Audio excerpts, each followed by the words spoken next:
Ucrania acaba de descubrir algo muy preocupante sobre estos misiles. Para entender lo que descubrió, necesitamos retroceder algunos meses a una guerra que, a primera vista, no tiene nada que ver con Ucrania. La guerra de Estados Unidos contra Irán. Durante semanas, Irán lanzó misiles y drones sobre bases estadounidenses y países aliados en el continente. Y Estados Unidos respondió de la única manera posible, disparando Patriots, muchos Patriots.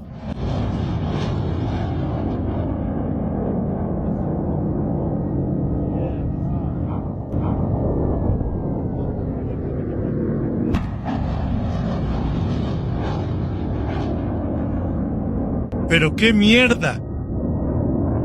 En poco más de un mes de guerra contra Irán, Estados Unidos quemó más de la mitad de su reserva de interceptores Patriot, entre 1,000 y 1,400 misiles, en 40 días, y no fueron solo los estadounidenses. Según estimaciones de analistas, las reservas combinadas de Arabia Saudita, Emiratos, Qatar e Israel cayeron casi un 90%. Ahora piensa en lo que eso significa para un país que vive bajo ataque de misiles desde hace 4 años. Ucrania siempre dependió de esos interceptores y de repente descubrió que el dueño de las reservas gastó la mitad en otra guerra. Las entregas para Ucrania se desaceleraron, algunas fueron suspendidas. Un analista militar occidental resumió la situación sin ninguna diplomacia. Interceptores como el Patriot, olvídalo, los ucranianos no los van a recibir. Pero la frase que mejor captura este momento vino de adentro. Dmitry Kuleba fue ministro de Relaciones Exteriores de Ucrania. Pasó años tocando puertas, suplicando por Patriots. Y ahora él dice lo siguiente: ¿podemos contar con los Patriot? Creo que ya no podemos. Ese es el descubrimiento. El paraguas estadounidense existe, pero hay fila. Y Ucrania entendió que está al final de esa fila, detrás de las bases estadounidenses, en Medio Oriente, detrás de Israel, detrás de Taiwán. Ahora debes estar pensando: bien, el inventario bajó, pero solo hay que fabricar más, ¿no? Eso era exactamente lo que Ucrania esperaba. Y fue ahí cuando llegó la segunda mala noticia. Solo este año, el ejército estadounidense recibió apenas 172 interceptores Patriot nuevos. 172, para reponer más de 1,000 que fueron disparados. Según las proyecciones, el inventario estadounidense solo volverá al nivel anterior a la guerra con Irán en 2029. Sí, así es, lo escuchaste bien. Considera lo siguiente: la producción occidental de misiles interceptores ronda entre 60 y 65 por mes. ¿Puedes ver el problema? El presidente Zelensky lo resumió bien en una frase: frente a los desafíos actuales, eso no es nada. Mientras tanto, del otro lado de la frontera, el reloj avanza en sentido contrario. Según la inteligencia militar ucraniana, Rusia produce cerca de 700 misiles Iskander al año, además de decenas de misiles Kinzhal. Sumando todo eso, son entre 800 y 1,000 misiles balísticos por año. ¿Y sabes cuál es la capacidad de toda Europa para interceptar esos misiles? Cerca de 300 por año. Por cada misil que Occidente logra derribar, Rusia fabrica 3. La inteligencia ucraniana estima que Rusia puede disparar hasta 100 misiles balísticos por mes contra Ucrania, sin siquiera disminuir su propio inventario. Ellos reponen lo que gastan, Occidente, en cambio, no. Y todavía está el agravante del precio. Cada disparo de Patriot cuesta casi $4 millones, pero el problema central aquí ni siquiera es el dinero. Es que no existe una línea de producción que dé abasto. Zelensky todavía intentó jugar una última carta. Pidió formalmente a los Estados Unidos una licencia para producir interceptores Patriot dentro de la propia Ucrania. Envió una carta a la Casa Blanca, envió otra al Congreso. Y hasta ahora solo ha recibido silencio. No se puede comprar. No permiten fabricar bajo licencia. Quedó un solo camino, el más difícil de todos: hacerlo desde cero. Y aquí es donde entra la empresa más improbable de esta historia. Y la respuesta al misterio del misil rosa. Firepoint nació en 2023. No es estatal. No vino de la vieja industria soviética. Comenzó con 18 empleados y hoy tiene más de 2.200 personas. Y está dirigida por una mujer, Irina Terek, que huyó de una aldea ocupada por los rusos en los primeros días de la invasión. Dicen que su auto todavía lleva la marca de una bala rusa. ¿Y el color rosa?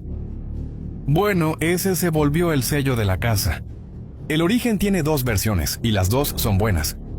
La prensa estadounidense contó que los primeros misiles salieron rosas por un error en la fábrica, y el equipo decidió adoptar ese color.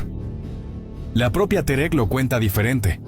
Era una broma interna sobre mujeres dirigiendo una industria dominada por hombres. Ella dijo: ¿qué es lo peor que puede pasar si una mujer dirige una empresa de defensa? Nada terrible. Pero los misiles podrían volverse rosas, ya sea un error de producción o una broma. El hecho es que el misil rosa más famoso de la empresa incluso recibió el nombre de un ave: flamingo. Y el flamingo no es decoración.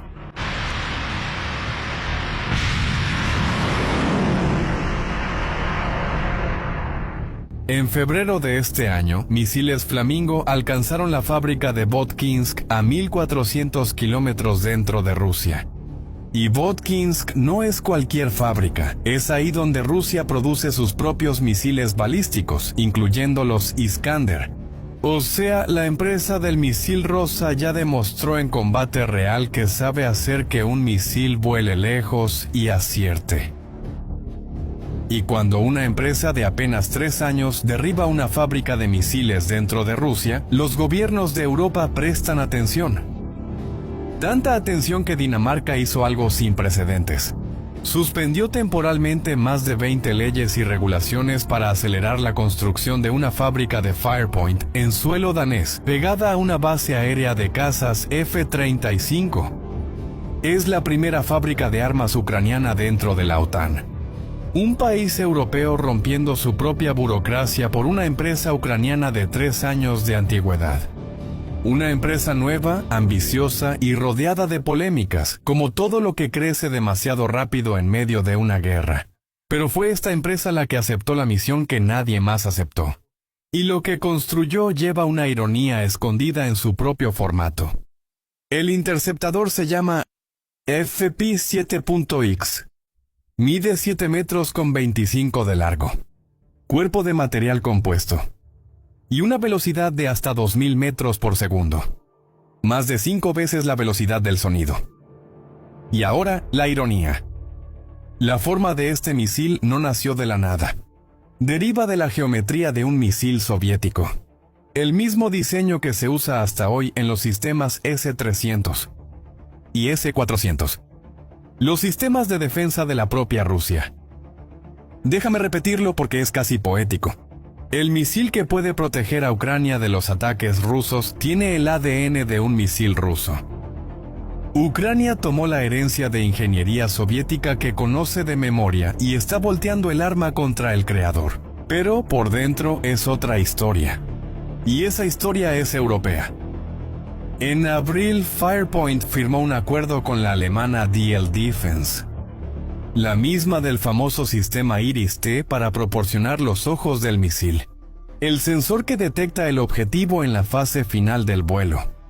El mayor fabricante de misiles de Europa, MBDA, está ayudando en el desarrollo. El centro de comando proviene de la noruega Kongsberg. Los radares son de gigantes como Saab, Thales y Hensoldt. El sistema completo incluso recibió el nombre de una diosa nórdica, Freya. ¿Te das cuenta de lo que eso significa? No es un misil ucraniano solitario, es Europa preparando discretamente un plan B para el Patriot. Y el precio explica la prisa. Como mencioné antes, cada interceptor Patriot cuesta cerca de $3.800.000. El misil ucraniano, $700.000, más de 5 veces más barato. Y mira qué detalle curioso. El ejército estadounidense abrió recientemente una convocatoria pidiéndoles exactamente eso a los propios proveedores. Interceptor por menos de $1 millón. Incluso, un general estadounidense en una publicación hablando sobre este concepto, usó la imagen del misil ucraniano para ilustrar.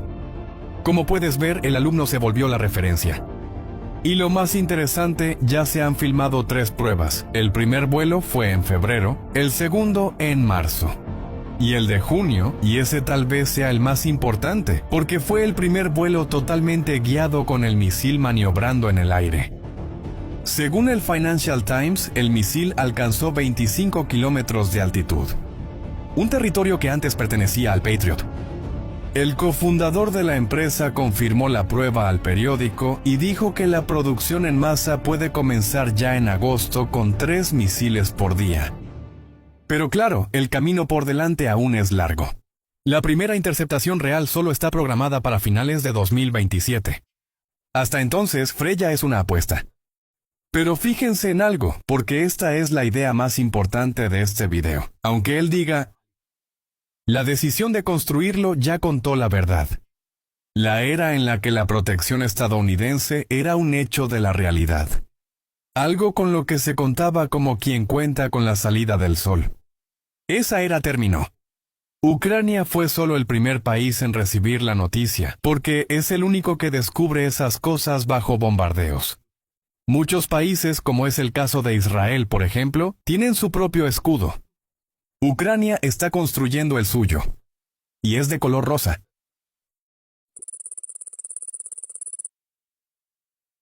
Pon atención a lo que va a pasar ahora. Madrugada del 30 de mayo. Estás viendo lo que ve el operador de dron ucraniano. Cámara térmica, blanco y negro. Y allá abajo, los soldados rusos durmiendo a 100 kilómetros de la línea del frente. Lejos de cualquier trinchera. Bien adentro del territorio ocupado. Ellos se sentían seguros ahí. Pero no lo estaban. Estos hombres son de la 64ª Brigada. Ese nombre por sí solo no dice nada. Pero el nombre de una pequeña ciudad cerca de Kiev lo dice todo. Bucha. Al principio de la invasión en 2022, los rusos ocuparon Bucha. Y cuando se retiraron, el mundo vio el horror que habían dejado atrás. Civiles ejecutados con las manos atadas, fosas comunes. Y la brigada señalada como responsable de esos crímenes era exactamente esta. Putin, en vez de castigarla, la condecoró por heroísmo. 4 años después, fue esta brigada la que los drones de Ucrania encontraron dormida. Y atacaron 21 veces en una sola noche, sin que un solo soldado ucraniano pisara el suelo. La venganza ya se había consumado. Pero esa es la parte menos importante de esta historia. Porque hay una pregunta que nadie está haciendo. ¿Cómo logró Ucrania encontrar a estos hombres? ¿Cómo llega el dron al punto exacto en la noche exacta 100 kilómetros tierra adentro? Y la respuesta a esas preguntas cambió toda la guerra. Porque lo que usaron no fue un arma. Fue algo inesperado que, hasta hace poco tiempo, se usaba para actualizar Google Maps. El ataque que acabas de ver no fue un golpe de suerte. No fue una operación o una acción especial, planeada durante meses. Fue rutina. Una noche más de trabajo de una fuerza que acaba de presentar. Un número que ningún ejército en la historia moderna ha divulgado. El 4 de junio, el comandante de las fuerzas de drones de Ucrania, Robert Brovdy, publicó el balance anual de operaciones. Según el conteo ucraniano, registrada misión por misión en un sistema digital llamado Delta, que guarda video y evidencia de cada ataque. Esa fuerza por sí sola dejó fuera de combate a 100.082 soldados rusos en 358 días. Para que entiendas la magnitud de esto, cuando Putin invadió Ucrania en 2022, él dedicó cerca de 190.000 hombres a la operación. Él pensaba que eso bastaba para tomar todo el país en 3 días. Porque una sola fuerza ucraniana en un año eliminó a más de la mitad de ese número. Pero hay un detalle en esos datos que es aún más perturbador que el total. De los 100.000, 53.000 murieron. 46.000 resultaron heridos. Más muertos que heridos. Puede parecer una estadística. No lo es. En todas las guerras del siglo XX ocurrió lo contrario. En la Segunda Guerra Mundial hubo alrededor de 3 heridos por cada muerto. En Vietnam, más de 3. En Afganistán, casi 10 heridos por cada muerte. En el frente ruso de hoy, la cuenta se invirtió. Y la interpretación más probable de esto es aterradora. Quien ataca no está esparciendo metralla al azar. Está eligiendo dónde golpear. Es cierto que esos números vienen de ambos lados de la guerra, y en este canal siempre etiquetamos el origen, pero la tendencia tiene confirmación independiente. Mediazona, un grupo ruso de periodismo de investigación que cuenta a los muertos usando obituarios y avisos de funeral. Lo confirmó por nombre, más de 156,000 militares rusos muertos desde el comienzo de la invasión. Y señala que 2025 es el año más sangriento de toda la guerra, con un 40% más de obituarios publicados que el año anterior. Y entonces la pregunta se vuelve inevitable. ¿Por qué?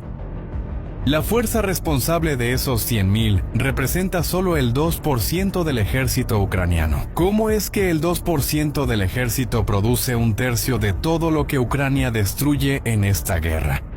Y la respuesta que parece obvia es drones. Sí, Ucrania tiene drones, muchos de ellos. Pero esa respuesta no explica nada. Porque Rusia también tiene. Ambos países producen millones de drones al año. Hoy en día, los drones causan cerca del 80% de las bajas. De ambos lados.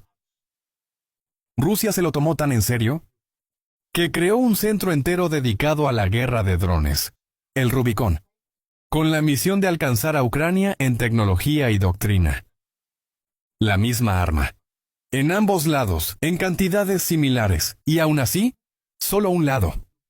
Transformó esa arma en una máquina de 100,000 bajas. Cuando dos ejércitos tienen la misma herramienta y obtienen resultados opuestos, la explicación no está en la herramienta.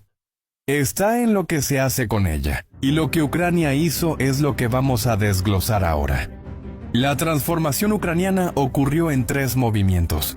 Y cada uno apretó un poco más el cerco. El primer movimiento fue organización. En junio de 2025, Ucrania tomó sus unidades de drones que ya existían, pero que operaban cada una por su cuenta, y unió todo en un solo agrupamiento bajo el mando de Brovd. 12 unidades se convirtieron en una sola máquina. Cada misión empezó a ser registrada y verificada en el Delta. O sea, nada de cifras infladas a base de gritos. Cada objetivo destruido tiene una imagen archivada. ¿Y sabes cuál es el resultado de esta máquina funcionando? 5,000 misiones por día. 1,650,000 misiones de combate al año. Y una lista de equipo militar destruido que parece el inventario de un ejército completo. 817 tanques. 1,379 vehículos blindados. 4,890 sistemas de artillería. Pon atención a este último número. La artillería es la guardaespaldas de la infantería, es la que abre camino para que el soldado avance. Sin artillería, la infantería avanza sola, y la infantería que avanza sola en esta guerra muere. Pero la organización por sí sola no explica lo que viste al inicio de este video. Drones organizados todavía necesitan una cosa: alcanzar el objetivo. Y fue ahí donde llegó el segundo movimiento, lo que rediseñó el mapa de la guerra. Durante años existió en Ucrania lo que los militares llaman la Kill Zone, la zona de muerte. Una franja de unos 15, 20 kilómetros después de la línea del frente, donde cualquier cosa que se mueva puede ser destruida por un dron. Era brutal, pero era estrecha. Quien cruzaba rápido sobrevivía. Ahora, una nueva generación de drones de media distancia ha extendido esa franja a cerca de 100 kilómetros. 100 kilómetros. En Luhansk, ocupada desde el inicio de la guerra, el tercer cuerpo de ejército ucraniano afirma que quienes controlan el cielo ahora son sus drones, con ataques que llegan a más de 200 kilómetros de profundidad. La inteligencia militar ucraniana anunció control de fuego sobre el corredor que conecta Donetsk con Crimea. Y la carretera R-280, la principal arteria de suministro de Rusia hacia el sur, se ha convertido en lo que la prensa ya llama la carretera de la muerte. Cerrada al tráfico civil desde finales de mayo. El efecto llegó muy lejos. En Sebastopol, en Crimea, las autoridades de ocupación limitaron el combustible a 20 litros por persona. Y solo de vehículos logísticos, los camiones de comida, municiones y combustible, fueron 26.430 destruidos en un año. Y aquí llegamos a un punto que poca gente entiende sobre la guerra. No se gana en el tiroteo, se gana en el camión. Un frente sin suministro se pudre. El ataque a la brigada de Bucha, que abrió este video, ocurrió exactamente en esa franja, 100 kilómetros adentro, donde Rusia pensaba que podía dormir. Pero ahora pon atención a un problema. Para matar a 100 kilómetros, necesitas ver a 100 kilómetros y rápido, porque algo se mueve. Un dron cazando a ciegas es batería desperdiciada. Ucrania necesitaba ojos, y aquí es donde entra la pieza que prometí al principio. La pieza de Google Maps. Y para que entiendas cómo funciona, déjame contarte sobre una operación real revelada por el Wall Street Journal. Los rusos escondieron un depósito de municiones dentro de un antiguo silo de granos. Para cualquier dron que pasara por encima, eso solo parecía un silo. Pero en el celular de los soldados ucranianos llegaban imágenes de satélite. Y bastó comparar la foto nueva con una foto antigua del mismo lugar para que todo apareciera. Estructuras que no existían antes. Y marcas frescas de llantas de camión militar. Confirmado, el dron despega. Y lo que estás viendo ahora es un depósito de municiones ruso dejando de existir. Estas imágenes provienen de satélites comerciales, privados. La principal empresa es Vantor, del estado de Colorado, que opera con socios de Estados Unidos, de los Países Bajos y de la propia Ucrania. Y aquí está la parte que parece de ficción. Son los mismos satélites que actualizaban Google Maps y monitoreaban la pesca ilegal. Esa red fotografía 7 millones de kilómetros cuadrados por día. Y pasa sobre el mismo punto hasta 15 veces al día. Antes, una imagen así se enviaba a análisis a un cuartel general en Kiev. Tardaba horas. A veces, días. Cuando la información llegaba al frente, el objetivo ya se había ido. Ahora, la foto llega al celular del soldado en 15 minutos. El tiempo entre encontrar y destruir el objetivo cayó 90%. Según el Wall Street Journal, es la primera vez conocida en la historia que una imagen satelital comercial va directamente al soldado para guiar decisiones de combate en tiempo real. Piensa en lo que eso significa en la práctica. Cada pequeño equipo ucraniano se convirtió en dos cosas al mismo tiempo. Un ojo en el espacio y un martillo en el aire. El dron es solo el martillo. Quien dice dónde golpear es el satélite. Y ahora debes estar preguntándote, ¿esto es comercial? ¿Está a la venta?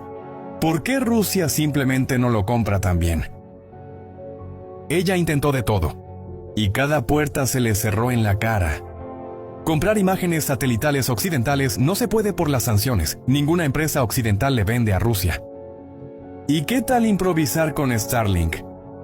Los rusos usaban terminales de contrabando para comunicarse y para ampliar el alcance de sus propios drones. Hasta que, en febrero de 2026, el bloqueo de esos terminales se volvió sistemático.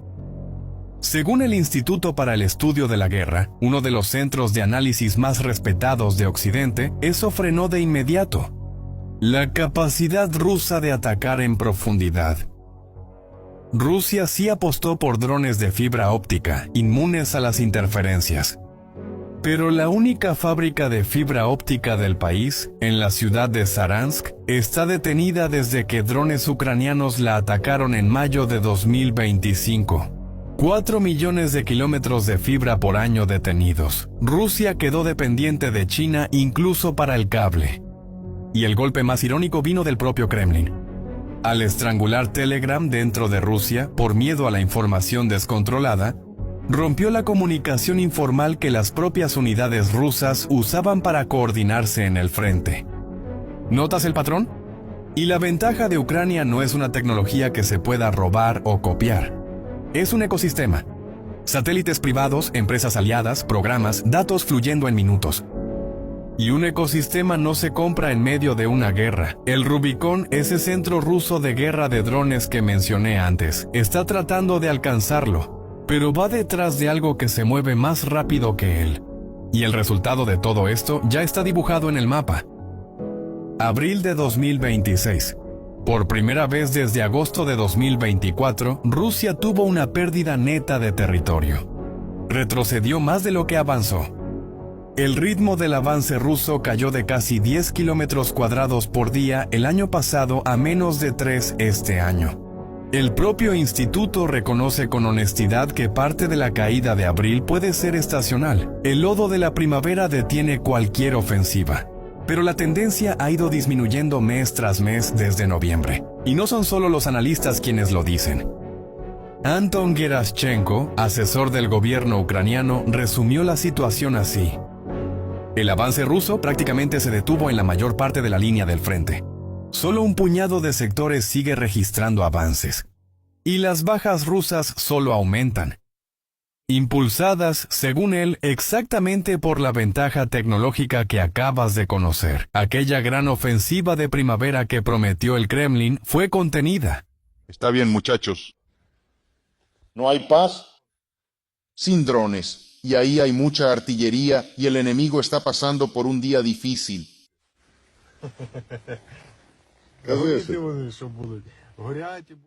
Mientras tanto, los ataques en profundidad se han vuelto rutina. La corbeta no muestra ningún cambio, no hay ningún cambio que reportar. Cambio, reportando desde San Petersburgo. El desfile de la victoria en Moscú sin un solo blindado en las calles. Ya has visto estas escenas, ahora sabes el sistema que existe detrás de ellas.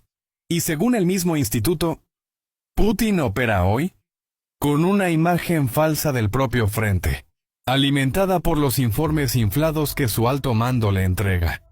El hombre que dirige la guerra es el que menos entiende lo que está pasando en ella. Pero la cifra más importante de todo este balance aún no ha sido mencionada. Y es una cuenta simple. Según Brovdi, los drones ucranianos ya eliminan entre 33 y 35 mil soldados rusos por mes. ¿Y sabes cuántos soldados puede reclutar el Kremlin por mes? Entre 33 y 35 mil. O sea, Rusia ahora pierde soldados a la misma velocidad en que puede reponerlos. Piensa en lo que eso significa. Cada hombre nuevo que entra al ejército ruso solo está reemplazando al que salió. El ejército dejó de crecer. Y un ejército que no crece no sostiene una ofensiva, solo sangra en el mismo lugar. Si esos números se mantienen, y esa es la apuesta declarada del mando ucraniano, la guerra dejó de ser una disputa de voluntad política. Se volvió una ecuación. Y hoy esa ecuación juega en contra de Rusia. Por eso la venganza contra la brigada de Bucha es la parte menos importante de esta historia. Lo que viste en esa cámara térmica no fue un ataque. Fue el sistema en funcionamiento. El satélite lo encontró, el dato bajó en minutos. El dron ejecutó. Ucrania no ganó una carrera de drones. Ella resolvió una ecuación. Y quien lo hizo no fue un arma, fue la velocidad de la información. Y eso aplica mucho más allá de esta guerra. Por primera vez se ha demostrado en el campo de batalla que la masa no vence a la información, que un país más pequeño puede detener la ofensiva de una potencia nuclear, si puede ver más rápido que ella, que era la mayor prueba de que el mundo entendió el mensaje. El Comando de Operaciones Especiales de Estados Unidos ya está integrando el mismo tipo de sistema para sus propios soldados. El ejército más poderoso del planeta copiando a Ucrania. El alumno se volvió el maestro. Y esta historia apenas comienza. La fuerza de Brovdi promete duplicar la cifra en el segundo año. 200,000 bajas. ¿Los rusos? Bueno, tienen un trabajo difícil por delante. Esa ecuación será puesta a prueba en los próximos meses. Y cada uno de ellos va a pasar por aquí en el canal. Y respóndeme en los comentarios. ¿Tú crees que Rusia todavía puede romper esa ecuación? ¿O el juego ya cambió por completo? Ahora aléjate y mira el panorama. Avioncito agrícola que vuela 1500 kilómetros porque es tan lento que al radar ni le importa. Globo de $8,000 que humilla a un sistema de millones. Misil rosa hecho por una empresa de 3 años, cubriendo el hueco que dejaron los Estados Unidos.